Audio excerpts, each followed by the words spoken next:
the subject through all of our holdings, and he was not in them anywhere. Were there any FBI agents or informants present at the Trump rally in Butler? Not to my knowledge. And Mr. Jordan was talking to you about Iran. Were law enforcement resources diverted from the protection of President Trump to John Bolton as a consequence of concern that Mr. Bolton might have been the target of Iranian malign efforts? That's really a Secret Service decision. I don't know the answer to that. That's really something they would know better. What I can tell you is that there are a number of individuals. You mentioned one who we've brought a case, a specific criminal case for the Iranians targeting for assassination. But how the Are you gonna get that answer to us, whether or not resources were diverted from Trump to Bolton? Is that just going to be part of your review? I think that's going to be part of the reviews by the inspector general. The Inspector General for DHS, right? Of DHS, Right, and the outside panel. And I think that's an important point, because the Inspector General for DHS has really fallen out of favor with the administration, because he's been pointing out all the problems on the border with Mayorkas and Biden, and we're always kind of worried that they're about to fire him, which would be a really bad idea now that this role that you've identified is so critical. Be a bad idea to fire the IG for DHS during the pendency of this, right, Mr. Director? I don't think that would be a good idea. I'm with you on that. So I want to zoom out a little bit. How often do you brief President Biden? You mean on this No, just specific generally. case? No, in your role as FBI Director. I mean, I don't know that I could give you a number. Is it like weekly, monthly, daily? It's not at a regular cadence. There have been times when there have been months at a time when I haven't, and then there have been times when several days apart I have. Okay. It's always with other people.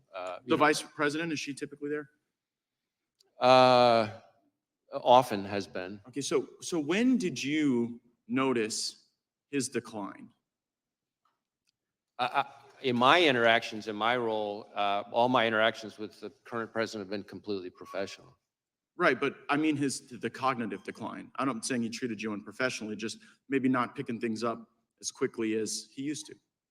Again, I don't meet with him very often, but what you're describing is not something that I've observed during my interactions with him. I mean, we've had it observed so often that the ranking member and Mr. Schiff on this committee have said that he could no longer continue as a candidate. And so, since you're the FBI Director, I was just sort of wondering, like, who's running the country? Like if something bad happened, you'd have to go brief President Biden about it right now? God forbid. And on any number of occasions, I have briefed the president, and as I said, those briefings have all been uneventful and unremarkable. Oh, I can imagine them being uneventful. But in the work where the Vice President's also present, like you say, there's like more than half the time there's these briefings, she's there too? I don't know if I said more than half the time. Certainly, there have been times where she's been present. There have been other times where she hasn't. I take you at your word when you say this is the most complicated threat environment you've ever observed over a long career in law enforcement. And I'm just kind of wondering, with this assassination attempt, with the invasion at our border, with all the Hamas that have been let in that you've talked about and briefed about, like, is Biden up to it? And if he's not up to it, and you're a guy who's been regularly briefing him, like who's been in on this conspiracy to hide the real Joe Biden from all of us for years? It never occurred to you that this guy wasn't up to it in all these briefings you did? As I said, my briefings with the president have all been completely fine. Were they between 10 a.m. and 4 p.m.? He's asked questions. There hasn't been anything of note in the area that you're talking about. Yeah, did you ever have to brief him before 10 a.m. or after 4 p.m.? We hear those are as good hours.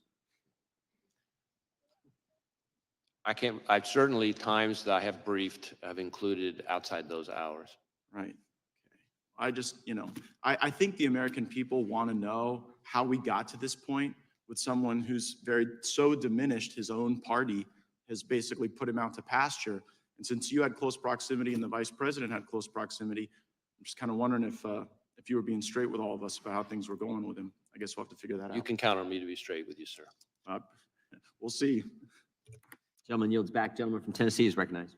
Thank you. Firstly, I'd like to recognize, unfortunately, the fact that our colleague and my colleagues side by side made for many, many years in this committee. Sheila Jackson Lee is no longer with us. She was a great member and a force for America, and her loss is felt and great. Secondly, I'd like to say to the FBI director that there were some remarks made when you were introduced, preemptory remarks saying that people don't have great faith in the FBI and et cetera, et cetera, et cetera. I have great faith in the FBI, and I think most of us on this side of the aisle do. We appreciate your work and appreciate your being here. Some on the other side of the aisle have cast aspersions upon the FBI and upon law enforcement. And if they don't want to support law enforcement, that's their business. But I support law enforcement, and the FBI is the top rank of law enforcement in our country. So I thank you and all of your people that work with you. Secondly, there's been some questions about the FBI maybe being weaponized. Did President Biden ever ask you to get involved in the case in Orlando, Florida, where Kevin McCarthy says that Mr. GAETZ is investigated for some sexual involvement with a 17-year-old girl? Did the president or anybody in the Democratic Party, as Mr. McCarthy has suggested, weaponized you and tried to get you involved in that case? No, sir. Good, thank you. Just wanted to make sure of that. Butler, Pennsylvania, I read something about a ladder. He used a ladder to get up on that roof, and that the ladder was found somewhere a distance away. Is that true? So we do know that he purchased a ladder. I think if I recall correctly, it was about a 5-foot tall type of ladder. But importantly, we did not find the ladder at the scene. So it's not clear that he used the ladder to get on top of the roof. So you don't think we're the still ladder- digging into all that, things related to the ladder and his access to the roof. But he did buy a ladder, but the ladder was not found at the scene. Ladder didn't have any feet on it. It didn't Any walk feet? off. Yeah, right. Thank you, sir. There have been a lot of threats against public officials. We've seen Mr. Scalise terribly shot, and we saw Gabby Gifford shot, and other Congress people, and many of us have had death threats. And the FBI has, I think, been made aware of those to help protect us, and I appreciate that greatly. But we've also had election officials and poll workers threatened. What is the FBI doing in consultation with other law enforcement to ensure every eligible voter can safely and confidently cast a ballot this year? So when it comes to threats to election workers in particular, we participate in the election threats task force that DOJ set up. We also, and there've been quite a number already of arrests and convictions under that task force. We have got a number of investigations underway that involve all kinds of threats to election workers, ranging from online threats to, there was even some mailings that included fentanyl. So there's been a number of types of threats to election workers. And these are, after all, people who are putting in their own time for the good of the country to try to help us have a functioning democracy. And so the idea that they would be targeted with violence is just outrageous. We are sharing information with election officials about things to be on the lookout for. We have election crime coordinators in all 50 You'll be prepared for election day with additional, FBI will be looking out for. Yes. Thank you, thank you. Jeffrey Epstein, been in the news a lot lately about involvement with certain people high in politics involved.